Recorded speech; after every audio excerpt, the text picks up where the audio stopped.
Tilauksen ylärivin statusrivillä lukee, että meillä on kyyti päällä. Tilauksen tiedot. Napista näkee tilauksen noutoajan, attribuutit ja osoitteen. Kirjauduruudusta voi kirjautua alueille ja asemille. Avoimista tilauksista näkee tällä hetkellä hyväksymättä olevat tilaukset lähialueella.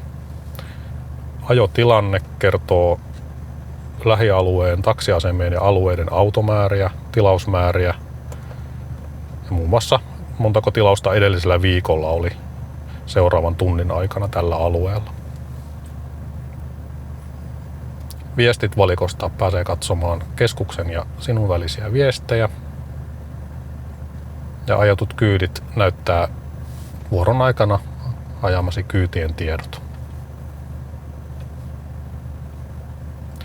Navigaattorinappulasta pääset Google Maps-navigointiohjelmaan. Takaisin sovellukseen vastaavasta napista.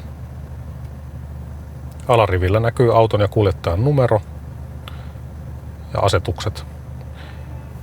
Mittari päälle napista voi ohjata laitetta, jos taksamittari-yhteys on katkennut.